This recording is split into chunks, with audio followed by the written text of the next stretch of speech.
Bonjour Paul. Bonjour Michel.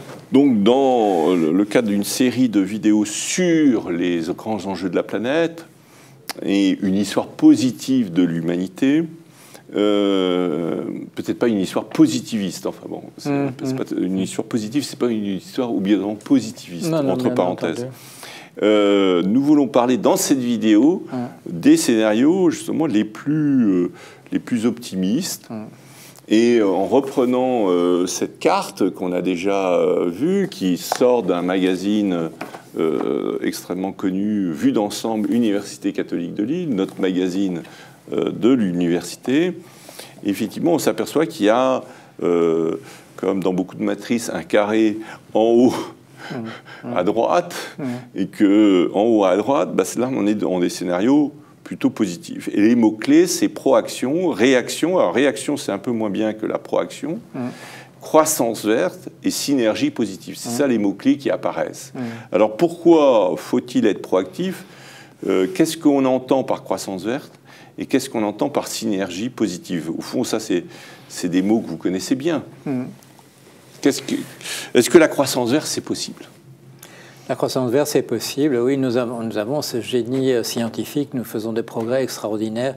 Il n'est pas impossible que nous puissions effectivement remplacer le pétrole par un équivalent que nous développons nous-mêmes dans des laboratoires à partir d'algues, des choses de cet ordre-là. Alors pourquoi ces deux mots sont d'ailleurs parfois antinomiques? Croissance verte, il y a des gens chez les Verts qui disent non, stop à la croissance. Oui. Et pourquoi verte? Et qu'est-ce que c'est que la croissance verte? Je crois que le mot croissance ne va pas être pris là littéralement. Il est nécessaire, bien entendu, que nous stabilisions un certain nombre de processus.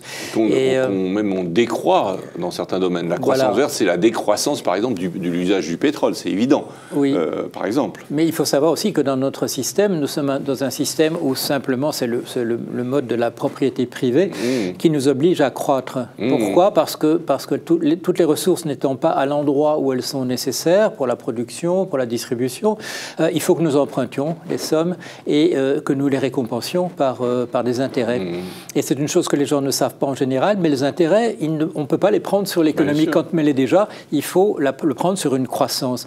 Donc il faudrait peut-être s'arranger aussi, si nous ne voulons pas être trop liés à la croissance, et ça nous ramène à des choses que nous avons dit dans les vidéos précédentes, plus la richesse sera concentrée, plus il faudra payer quelqu'un pour utiliser ces ressources, et plus la croissance devra être une croissance forcée. Ce qui, dans le cadre de notre planète qui atteint ses limites, ne sera pas possible. Donc il faudra que nous réfléchissions également à ça. Cette croissance verte, nous d'ailleurs, les objectifs du développement durable, les ODD, les 17 objectifs du développement durable, il y a effectivement la suppression de la pauvreté, mais il y a aussi le renforcement d'une distribution plus optimisée des richesses. Parce qu'effectivement, s'il n'y a que 1% de la population qui est très riche et puis que les autres tirent la langue, la croissance verte est très difficile parce qu'on a tendance à pousser énormément la croissance pour que, comme on dit, il y en ait un peu qui ruisselle sur les pauvres. Mais nous savons aussi que quand la croissance est trop poussée, le ruissellement n'a plus lieu.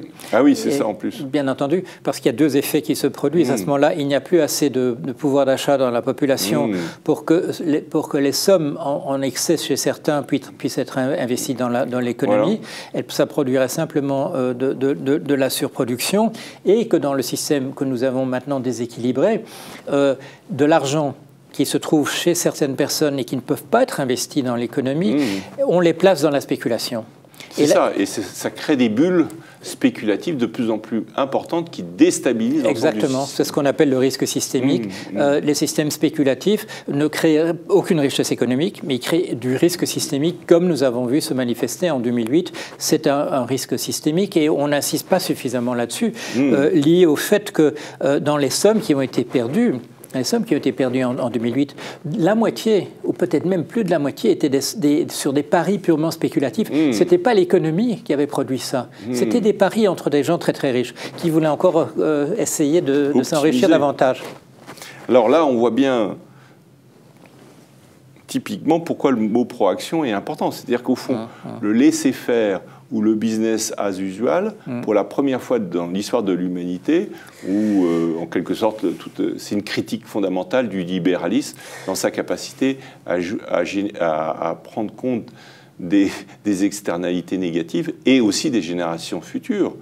Comment le système actuel peut prendre en charge les générations futures, ne pas détruire la planète dans un souci de bénéfice immédiat, comment elle peut tenir compte des biens communs, et comment elle peut, à la fin aussi, ou au début, dès le début, être intégrative d'une population large et non pas une concentration.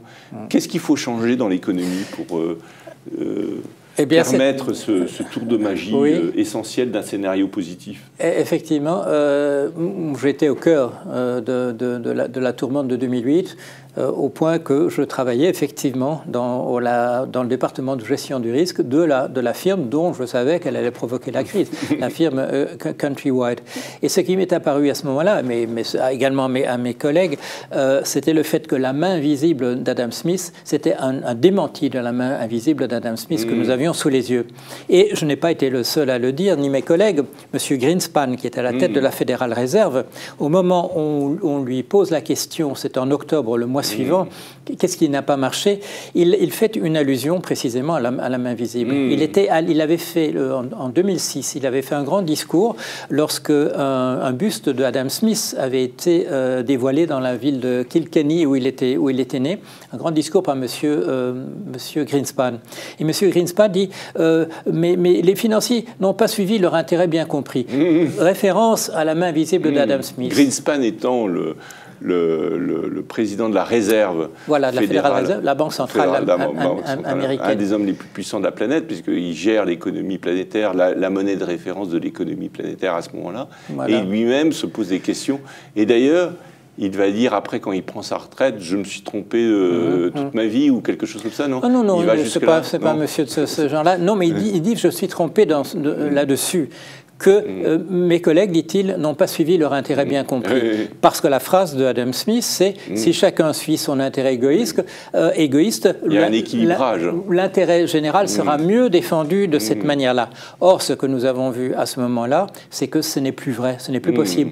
Et la réflexion que je me suis faite à ce moment-là, c'est que si la réflexion d'Adam Smith était une réflexion excellente dans un climat comme le XVIIIe siècle, au début de la révolution industrielle, avec des populations qui sont encore peu importantes, on n'est pas encore au milliard qu'on atteindra en 1850. Et puis des marchés qui sont beaucoup plus petits aussi. La chose n'est plus possible. La main invisible d'Adam Smith ne marche pas. Et au moment où le système s'écroule, chacune des grandes banques suit en fait son intérêt bien compris en suivant le conseil d'Adam Smith, et ça précipite le mouvement au lieu de l'empêcher.